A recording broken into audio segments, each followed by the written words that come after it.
Hola a todos, mi nombre es Daniela Gómez, estratega de mercado en Pragma, y quiero darles la bienvenida a un episodio más de Antioquia TI, una historia que inspira el futuro.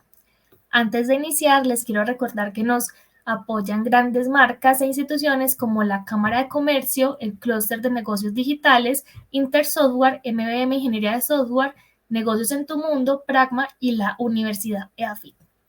Bueno, en el episodio de hoy tenemos un invitado, él es Tomás Escobar, ya le voy a dar paso. Tomás, Hola, bienvenido Daniela. al espacio, ¿cómo estás? Bien, ¿tú qué tal? Todo muy bien. Bueno, y Tomás, antes realmente de yo hacerte una presentación y demás, me gustaría que tú nos contaras quién es Tomás Escobar. Esto va a estar largo entonces. A ver, yo soy ingeniero de sistemas de AFIT. Trabajé en Colombia con EPM y con EAFIT también, como director del Centro de Informática.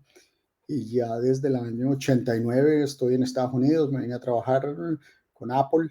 Trabajé también con otra compañía que estaba en el mundo de Unix, y de ahí a bases de datos con Informix. Esa compañía la compró IBM hace unos 20 años y estoy con IBM desde entonces. Vivo en Miami.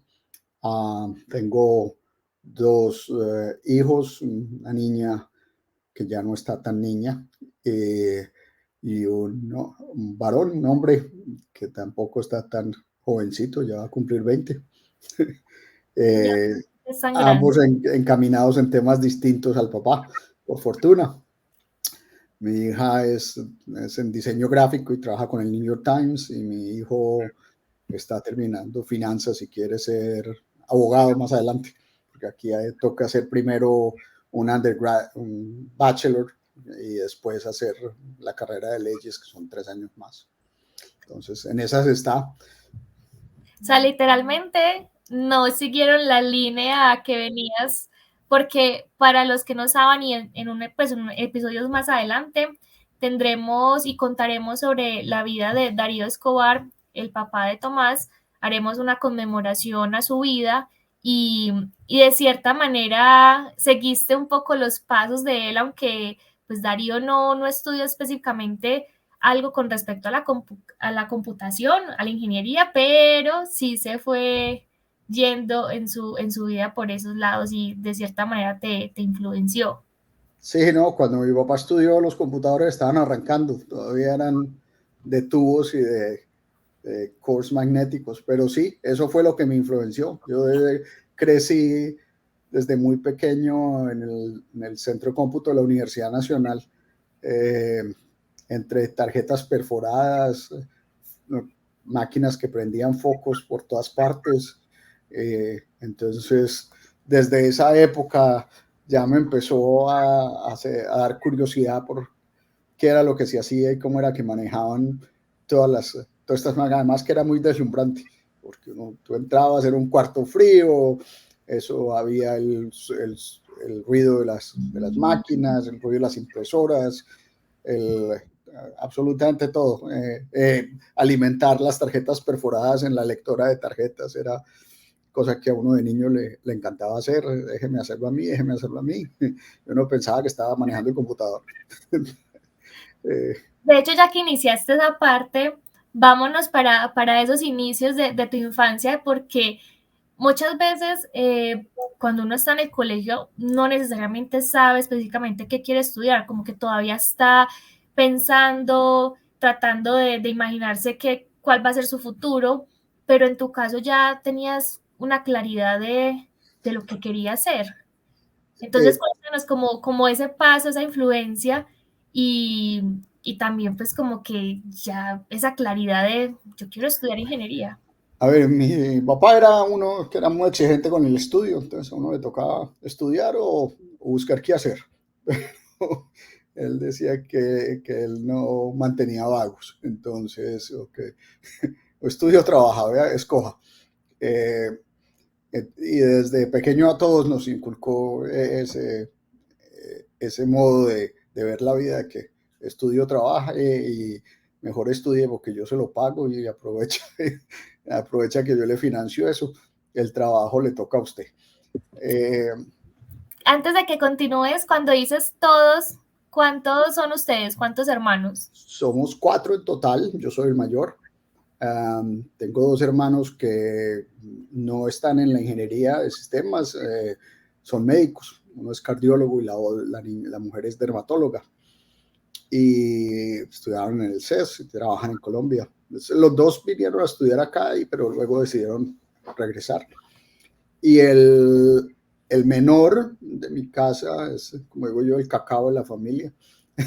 es ingeniero de sistemas y desde que salió de AFIT empezó a trabajar con Suramericana y ahora es el presidente de Suramericana Colombia, David Escobar. Genial. Ahora sí, te dejo continuar con la historia. A ver, desde muy pequeño, yo me acuerdo que a nosotros nos llevaba mi papá los sábados con mi mamá a la piscina de la Universidad Nacional, que estaba al lado del centro cómputo. Al comienzo cuando uno llega en los 80, en las partidas hacia la falda esa de Robledo o sigue hacia arriba por la parte de atrás de la Universidad Nacional o bordeando la Universidad Nacional, ahí en esa, que era la única parte plana que tenía la Universidad Nacional, porque la Universidad Nacional, si lo recuerdas, o en ese momento se llamaba la Escuela de Minas, es bien en falda. En la parte poquita plana que había estaba la piscina, había un par de canchas de tenis y estaba el centro de cómputo, que estaba también en conjunto con el laboratorio de ingeniería hidráulica, recuerdo. Entonces eran como un edificio que estaba dividido, la mitad y la otra. Y mi papá pues nos dejaba ahí en la piscina con mi mamá y él se iba a trabajar o a hacer sus cosas en el centro de cómputo. Y pues uno terminaba ya de alguna forma.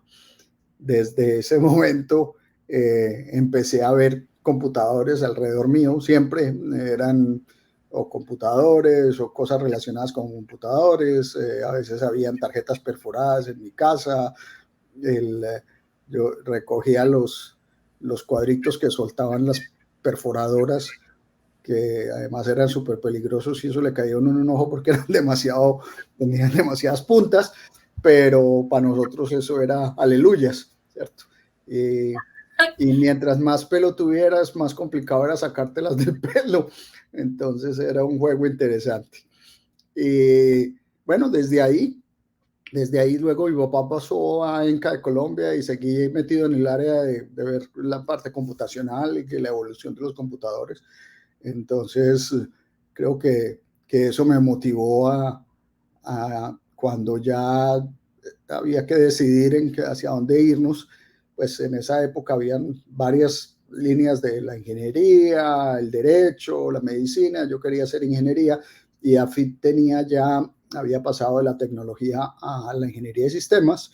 Eran las primeras promociones de AFIT. Yo creo que los que más adelante iban como en cuarto semestre y entré a la universidad. Desde ahí. O sea que eres de las primeritas promociones.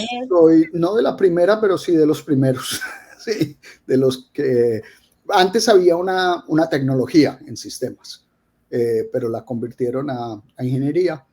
Y yo creo que sí, los que más adelante irían en la universidad irían en cuarto o quinto semestre. Es más, iban muchos que cambiaron de la tecnología a la ingeniería y esos eran varios de los que iban en la primera promoción, que todavía lo recuerdo a muchos de ellos, porque éramos muy poquitos, entonces uno se conocía con mucha gente, y especial después del primer semestre, que era donde se barría con cantidad de gente.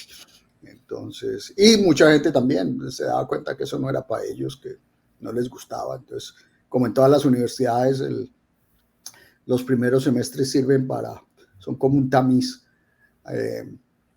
A mí AFIT me trae muy buenos recuerdos. Yo desde muy temprano empecé a trabajar como monitor de la universidad. Entonces daba asistencia en programación. Trabajé algo con el centro cómputo también. Entonces empecé también a trabajar desde muy temprano. ¿En qué semestre estabas cuando iniciaste la monitoría? Estaba haciendo el cuarto, creo. Cuarto o quinto. ¿Y ahí hacías monitoría para los del primer semestre, más o menos? Sí, incluso había un un salón que estaba dedicado a eso. Allá íbamos y hacíamos teníamos turnos y uno daba monitoría a ciertos profesores. Entonces estaba encargado de los estudiantes de los profesores, venían a buscarlo a uno, o cualquiera que ya entrara ahí tenía problemas con los programas o con las asignaciones. Uno se volvía en realidad un experto en encontrar errores y en encontrar, entonces lo buscaban por todas partes y te veían en la cafetería, los estudiantes llegaban con un listado de computadores. ¿Qué me ayuda con esto? Que es que tengo que entregar esto esta tarde.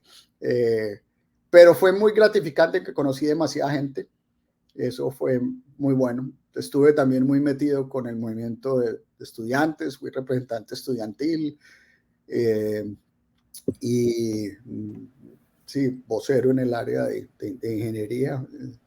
Y luego terminé, me dejaron como profesor de cátedra porque empecé a trabajar con empresas públicas y daba una cátedra. ¿Tu primer trabajo fue con EPM? El primer trabajo fue, en realidad trabajé con Comsisa en el semestre de práctica y hice algo más con ellos. Pero sí, el primer trabajo con nómina, aparte de la universidad, porque la universidad le pagaba a uno también, fue con EPM. Con ellos estuve casi 4 años y al mismo tiempo daba clases en la universidad, digamos, profesor de cátedra. Y era muy gracioso porque yo estaba muy recién salido de la universidad, tendría 23 años, algo así, o 22, no me acuerdo. Y alguna vez entré a clase y llegué primero que muchos, como 10 minutos antes. Me senté a esperar a que todo el mundo entrara. Cuando ya estaba el salón más o menos lleno, me paré a dictar clase y los estudiantes dijeron, sí, cómo no, va a venir aquí a tomarnos de primíparos. y salieron y se fueron. No. Solamente se quedaron como 3 personas que les tenían como su duda, pero la mayoría del salón se fue. Porque estabas muy joven, no Sí, pensaban que eras pensaban profesor. que les iba a hacer una primiparada y que estaban tomando el pelo. Entonces, Pero ¿sabes algo, Tomás? Y es que lo que, pues en las diferentes entrevistas que hemos hecho acá en Antioquia TI, muchos de los que pasaron por EAFIT les brindó la oportunidad de, digamos que de formarse también laboralmente. O sea, no era solamente el tema académico, sino que les dio como esa primera oportunidad para tener una experiencia laboral. Y creo que eso es algo muy valioso porque ahora es muy complejo, como que uno sale, tiene una teoría, pero ya la práctica es otra cosa. El mundo laboral es algo completamente diferente. sí, a ver, EAFIT yo creo que fue el pionero en esto de los semestres de práctica. De hecho, después muchas otras universidades empezaron a incorporar eso, pero EAFIT lo tenía desde que yo empecé la carrera, que era muy inusual, ¿cierto? Pero además de eso, también a los estudiantes que tenían cierta capacidad en algo, les daba la oportunidad entonces yo no era el mejor deportista, era más bien, entonces me tocó trabajar en la parte académica, pero fue muy, muy gratificante, te digo, tanto que pues después empecé a dar clase también muy temprano y me gustaba demasiado. Y luego el rector de la universidad en ese momento me llamó, estando yo en empresas públicas, a si me quería venir a dirigir el centro de cómputo, el departamento, se llamaba en ese momento el departamento de informática, o el centro de informática era el nombre correcto. Y sí, me tocó llegar, incluso llegué a ser el jefe de algunos de mis compañeros que estaban ahí, que los recuerdo con mucho cariño. Todos trabajamos como un equipo y fue de los momentos más gratificantes de verdad en mi vida profesional, fue ese paso por la universidad como director del centro de informática, porque era un reto muy grande para mí, que todavía tenía 27 años, y manejar un grupo como de 40 personas. Tener el cambio que se vino en la universidad. En ese momento empezamos con las salas de microcomputación, teníamos un reto de cambiar el ambiente computacional de la universidad de un sistema mainframe, de esos computadores grandes, a una cosa que estaba nueva en ese momento, que era Unix y redes, y me tocó trabajar en todo eso muy de la mano con Juan Guillermo Arango, que era mi jefe, que era el antiguo director del Centro de Informática, y me dio mucho apoyo con el rector, con el departamento de sistemas, que en ese momento estaban pues, gente que todavía está muy metida, Alberto Restrepo. De hecho, algunos de los que han sido directores de la carrera o fueron compañeros, como Helmut Trefts, no sé si lo han tenido por aquí, una persona extremadamente brillante, y su hermano también fue compañero mío, Christian, que es profesor en una universidad en Estados Unidos, en Michigan, y el Juan Guillermo Lalinde, que fue también director del Centro de Informática, director de carrera, fue alumno mío, extremadamente brillante. Recuerdo pues tengo gratos recuerdos de Juan Guillermo. Y así de mucha gente. De hecho, antes cuando me vine por acá y volvía, saludaba a cantidad de gente, o cantidad de gente me saludaba y a mí me da hasta pena porque no recordaba los nombres de tanta gente, ¿cierto? Y los debería recordar porque yo tenía un método para saberme los nombres de todos mis estudiantes, y era que en la primera clase o en la segunda clase les hacía un quiz, que era la única intención del quiz no era ni siquiera probar que sabían, sino que como siempre los estudiantes se sientan en la misma parte, eso es como, no sé, después del primer día cogen un salón y ahí vuelven siempre a buscar la misma posición en el salón. Entonces yo pasaba una lista para tomar la lista de los asistentes supuestamente.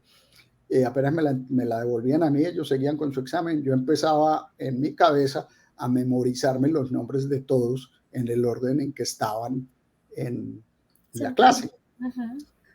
A la siguiente clase, entonces de pronto decía, a ver, Daniela, ¿usted qué opina de tal cosa? Y la gente se quedaba como, ¿cómo así? Ya sabe mi nombre, me tiene fichado. Y sí, eso me ayudaba a mantener la atención de la gente porque sabían que los conocía a todos por nombre. El problema fue después, que entonces, ¿por qué no se acuerdan el nombre mío? Claro, ya no tenía la estructura de Ya no tenía la estructura de la clase, ni dónde estaban sentados, ni nada, pero fue muy gratificante. Y luego, después de empresas públicas, que también fue una escuela muy interesante. Pero bueno, entonces, ¿cuánto duraste en EPM? En EPM estuve casi 4 años. Y a la par eras profesor de AFI. Sí, y era EPM, no el edificio inteligente, sino en el centro de la ciudad, en el edificio del Miguel de Aguinaga, como se llama en esa época. De ahí, pues cuando la universidad me llaman y me dicen que si estoy interesado en venirme a la universidad, yo estaba encantado de poder venirme a la universidad, seguir dando las clases, pero estar ahí en el área administrativa manejando lo del centro de informática. Y fue un reto que quise aceptar. Recuerdo que mi papá me apoyó mucho en ese momento para que hágale, que uno los retos los tiene que aceptar y salir adelante. Y fue excelente, un trabajo muy bueno, además que hubo mucho respaldo de la directiva para hacer cosas que se querían hacer, como el cambio del computador al ambiente Unix, que yo creo que fue excelente. Llegó Oracle con eso, pues fue un cambio de 180 grados en términos de lo que se tenía, y éramos vanguardia en ese momento. Estábamos mucho mejor que otras universidades, que los Andes, por ejemplo. El ambiente computacional nuestro era mucho mejor, más moderno. Y la parte de las salas de micros también le dieron mucho auge, y además un buen recurso adicional a la universidad, porque se dictaban clases en todo momento. De hecho, el hecho de que esté aquí fue por eso, porque la gente de Apple se interesó en la universidad. Ellos tenían una cosa que se llamaba el Apple University Consortium, o consorcio de universidades de Apple. Y para Latinoamérica tenían algunas universidades escogidas. En Colombia éramos la Universidad de los Andes y AFIT, y había en Chile, así sucesivamente. Y en eso vino una donación de Apple para la sala de Macintosh. Empecé a conocer mucho a la gente de Apple y me resultó trabajo con ellos. Ya después de que culminé, yo estaba comprometido a terminar todo lo que era la transición del ambiente de la computación de mainframe al nuevo ambiente. Penamos con eso. Yo me acuerdo el primer registro de estudiantes de matrículas en el nuevo ambiente.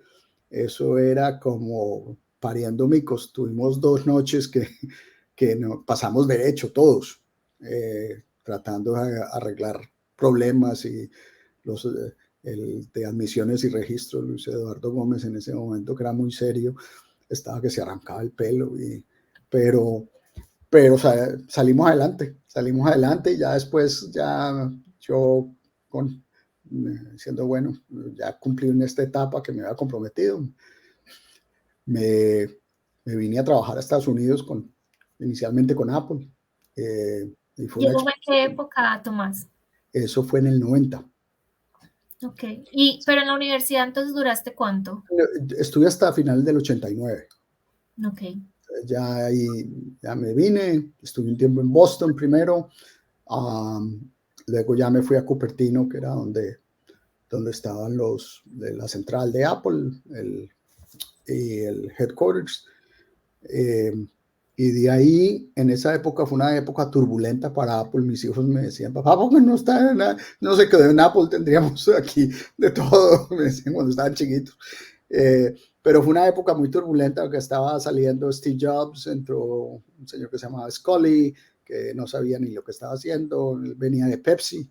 Entonces eso fue un desastre. Apple estuvo a punto de quebrarse en ese momento, si no es porque traen nuevamente a Steve Jobs, que había salido a formar su otra compañía que se llamaba Next. Entonces me tocó toda esa época del Silicon Valley, del arranque de Oracle, de ver crecer a Oracle impresionante, a muchas otras compañías crecer y morir, además, porque hubo muchas que arrancaron y en este momento desaparecieron y eran grandísimas en el momento de los 90s. De hecho, una de ellas, yo trabajé con ellos, SCO, SCO Unix, era un Unix para ambientes pequeños de computadores personales. Y esa compañía desapareció porque después Linux se la llevó por delante, ¿cierto? Entre todo eso también tuve la oportunidad de estar expuesto cuando estaba en la transición de estudiante, sí, desde estudiante, a los primeros micros llegaron a la universidad, eran los Apple II, eran antes que los PCs, que los computadores normales que corren en este momento Windows. Lo primero que llegó fueron los Apple II, y ahí empezamos a cacharrear con PCs. Luego vino cosas como los primeros PCs que eran, teníamos unos que los promocionaba Radio Shack, pero en realidad como era computación, IBM los había diseñado de una forma abierta, entonces habían lo que llamábamos clones por todos lados, clones de marca y clones de marca gato. En la universidad teníamos de ambos ambientes, del ambiente Apple, que al principio dio mucho brega porque los PC se volvieron un estándar. En este momento Apple tiene una presencia pues gigante, ¿cierto? Pero en esa época era una apuesta difícil, pero interesante.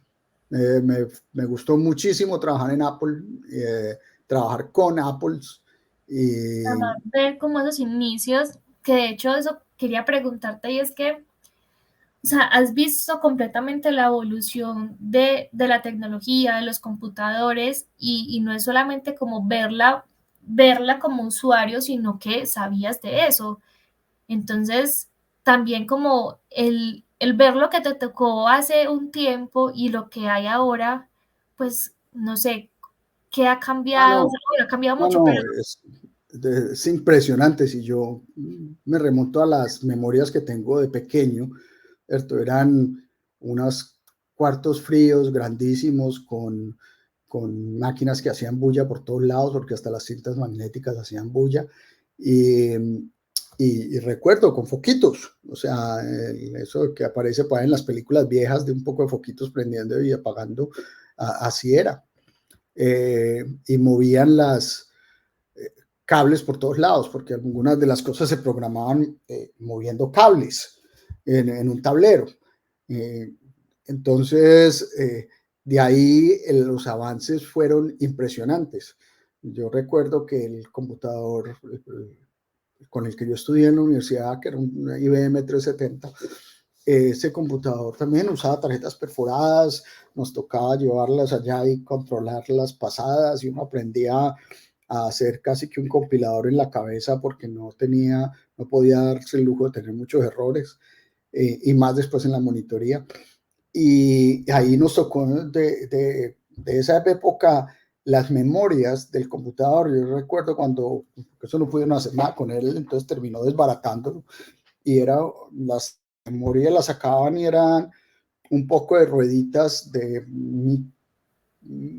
haz de cuenta que coges, no sé, una Shakira esas del pelo y la cortas en 5 tajadas.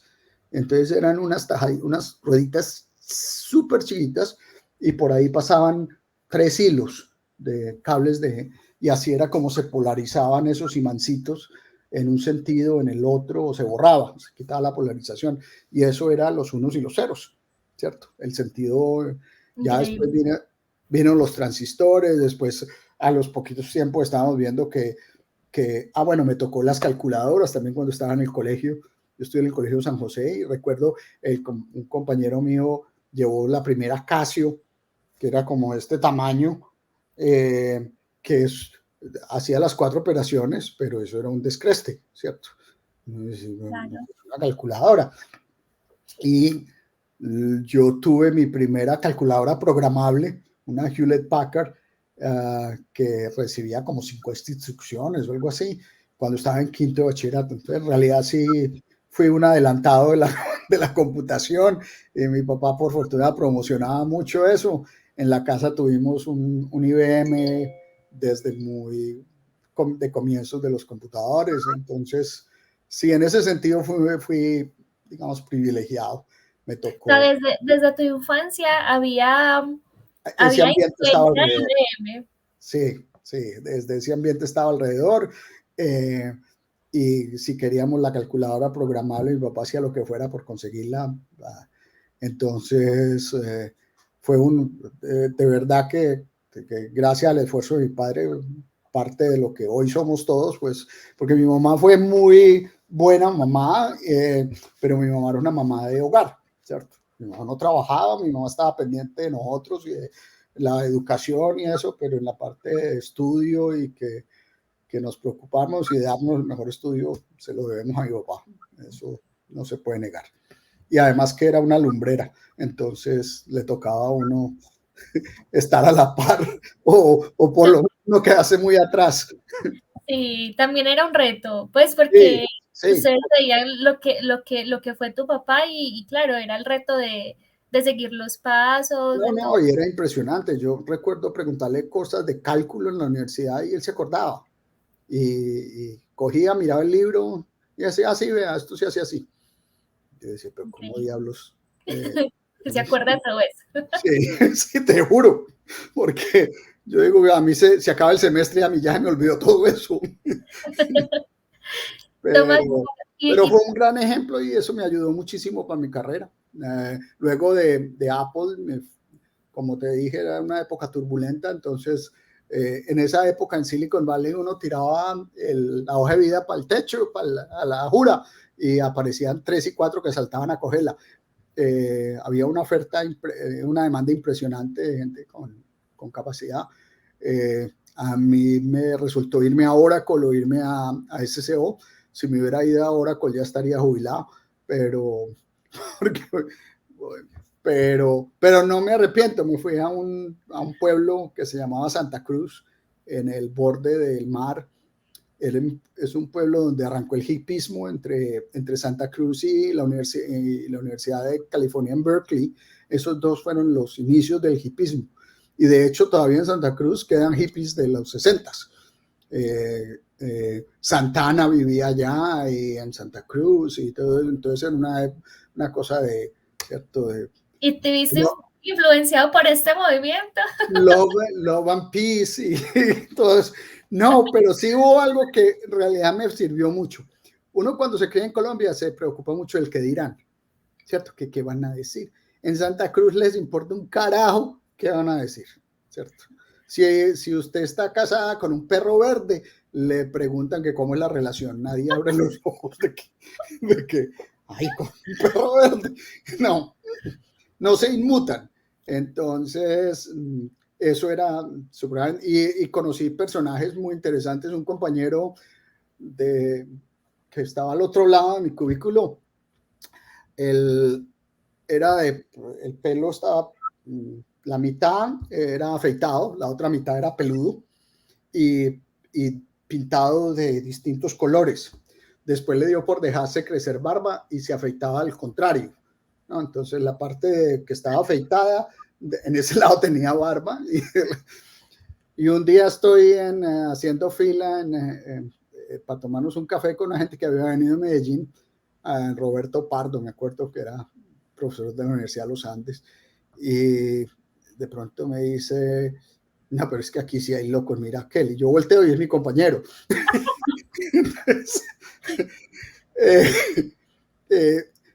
Entonces, esa vida en Santa Cruz me sirvió para eso, para... Qué bonito. Ya de ahí en adelante vi que el que dirán no importa y que uno tiene que ser uno y que se puede, además de eso, también disfrutar de uno, disfrutar solo. Entonces, para mí eso fue una vivencia muy especial, Santa Cruz. Ahí, estando en Santa Cruz, a mi padre le da cáncer y fue un proceso muy difícil de estar viniendo. Colombia era muy lejos. Después de que muere mi padre, ya me puse en una tarea de buscar algo más cercano, de buscar en Miami o en la costa este, donde más cercano pudiera estar a mi familia, porque me di cuenta que California era excelente, pero era demasiado lejos de mis raíces. Y me vine entonces a Miami con una oportunidad que resultó con una compañía que se llama Informix. Primero trabajé con ellos en Silicon Valley y ahí hubo una oportunidad para arrancar todo lo que era para Latinoamérica. Y me vine con ellos y a los pocos, 1 o 2 años después, nos adquiere IBM. Y estoy con IBM desde esa época, desde el 2000. A mí me facilitó también, para serte sincero, el hecho de que me podía mover muy fácil porque tenía ciudadanía americana por haber nacido en Estados Unidos. Cuando mi papá estaba estudiando ingeniería de petróleos, en realidad petróleos y yacimientos, entonces yo nací en Estados Unidos y eso me facilitaba pues en cualquier momento ir y venir, trabajar sin problemas y cosas de ese estilo, que yo sé que para otras personas el reto es mucho más grande, ¿cierto? Porque es toda esa conseguida de visa y los papeles y todo eso es complicado. Y es el idioma también. Que el idioma acá en Colombia, un segundo idioma no es fácil. No, pero he visto que hay mucha gente que está mejorando muchísimo su inglés, cada vez más y más. Tengo un buen amigo que es socio de negocios de IBM en Estados Unidos, tenía una empresa muy grande y arrancó a recorrer, él es el dueño de la empresa, arrancó a recorrer desde California en un van por Centroamérica, llegó acá en Panamá, lo montó en un barco y lo llevó a Cartagena hasta que llegó a Medellín y ahí se quedó. ellos tienen una sede en India y ahora montó una sede nearshore de la empresa en Medellín y tiene como 20 personas. Cuando yo hablaba con él allá en Medellín, le dije yo, ¿y están haciendo trabajos para Latinoamérica? Me dijo, no, todo es para Estados Unidos. Y no tenemos ningún trabajo en Latinoamérica. O sea que todos esos muchachos que estaban ahí, y él no habla español, entonces les toca, y él me dice, no, yo estoy feliz aquí, yo no me voy a volver para California. Sí.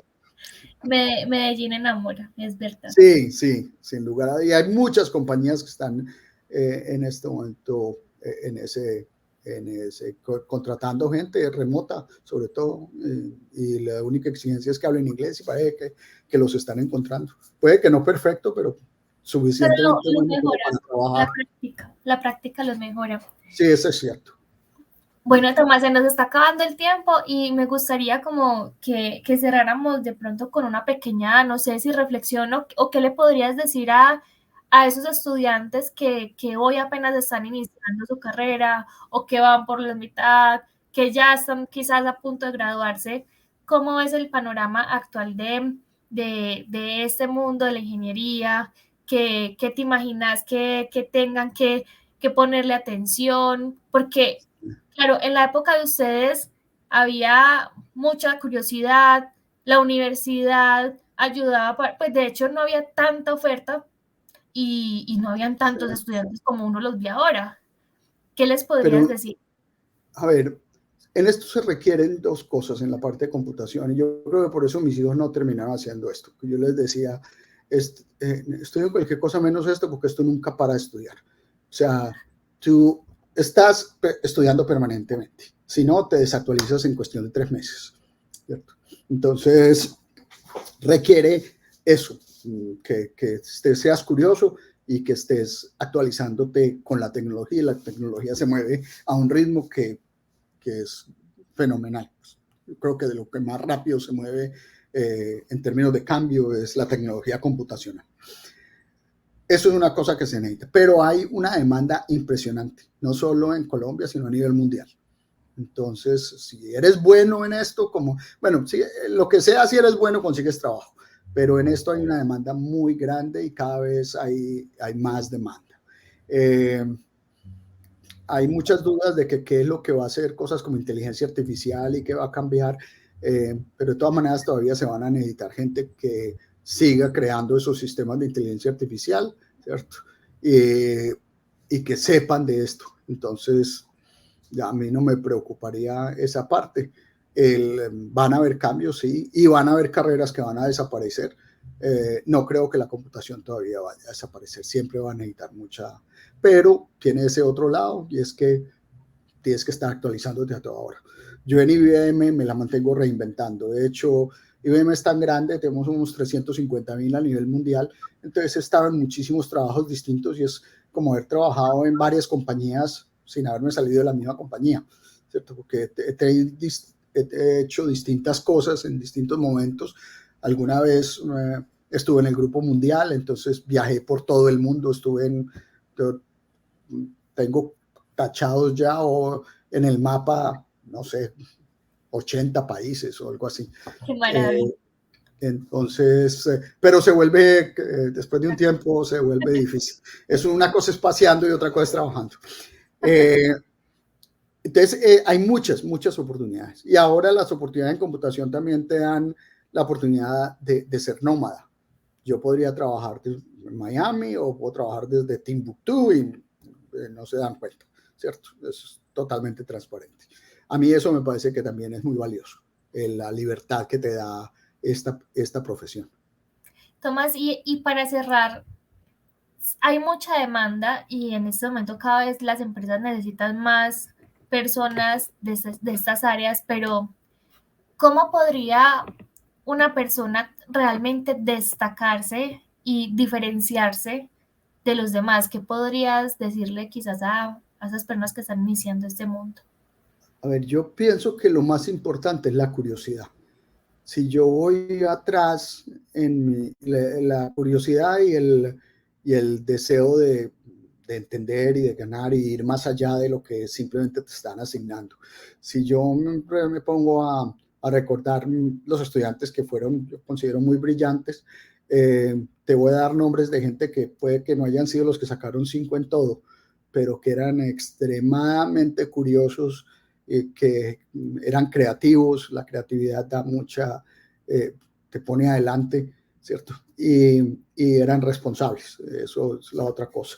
Entonces, yo pienso que eso, por ejemplo, a mí me ha servido para avanzar en mi carrera profesional. En este momento tengo muy buena posición en IBM y les he tenido varias posiciones y ha sido eso, es curiosidad, es tomar los retos cuando vienen,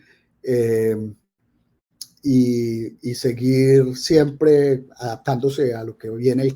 Lo único que cambia en este momento lo único que está que no cambia es el cambio. Cambio hay en todo momento.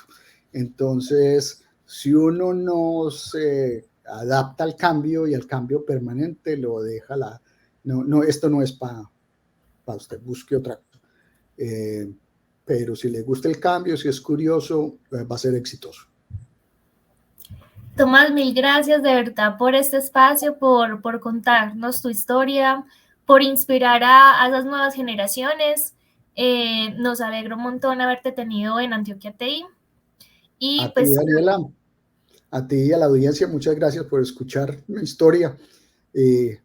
Muchos de los que ya habrán pasado por aquí, de pronto se acuerdan que yo les di clase y que los torturé por sistemas operacionales o la programación, pero que era con la mejor de las intenciones.